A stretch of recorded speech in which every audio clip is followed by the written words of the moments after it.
Hello everybody, welcome to another review. Today I'm going to be reviewing the brand new album by the British mathcore band Pupil Slicer with their third album, Fleshwork. I don't really know too many mathcore bands from Britain. I know there's been bands that have dabbled with mathcore, but this is kind of something that I haven't really dabbled too much in, is the genre of mathcore, despite the fact that one of my favourite albums this year is mathcore, the Callous Daoboys.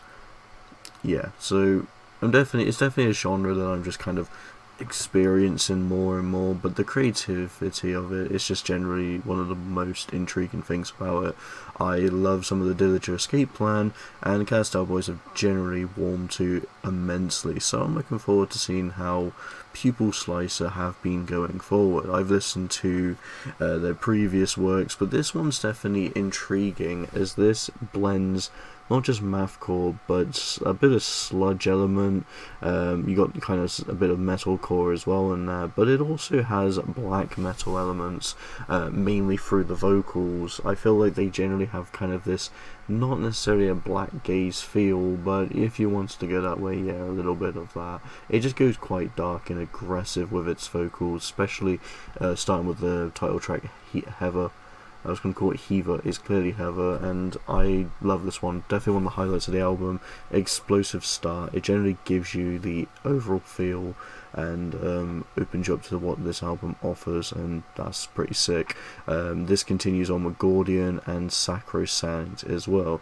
3 back-to-back absolute bangers that generally reel in some of the most versatile and intriguing ideas from the band. You get a little bit of this kind of alternative feel incorporated with all these genre mishmashes, and I quite like it, to be honest. It's that very interesting direction.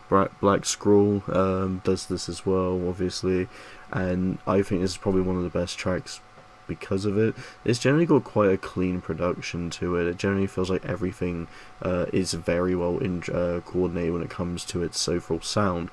For some it might be a bit too sort of that way, because I think it's got a really clean mix and really clean production through it forward, so you can hear every intricate detail of this. But I kind of like the way it's incorporated. Mathcore with a kind of clean production generally does work, because I just feel like it's kind of got this weird sophisticated structure where the more polished and refined it sounds blends into kind of this really creative mathcore-y feel. Obviously it's not, that's just kind of a preference thing, but I think it sounds fine with the way it's all the songs are coordinated. I think the only thing that even brings this album down a smidge for me has to be the final few songs. I think while I enjoy the idea of blending mathcore and black metal to kind of create this math BLACKGAZE sound, the songs don't necessarily work when they are like double the length of others, such as Cenote being the kind of double the length of every other track, being almost 8 minutes. This one is fine. I think it just kind of drags on a bit and just loses a little bit of the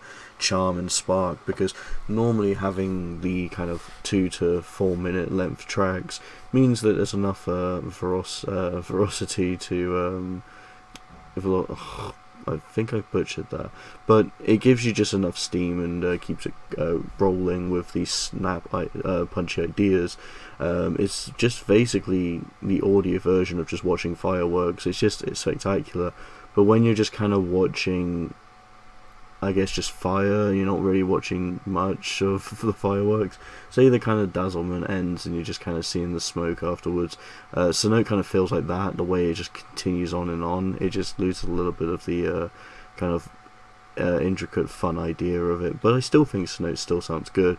White Noise also being one of the weaker tracks. I just don't think this is a great follow-up. I think the album kind of has this, it managed to just keep itself rolling steadily, but then kind of has a bit of a fuddle towards the end, but it's still all good material. Every track's great. I enjoy this album, and I think Pupil Slicer is goddamn underrated.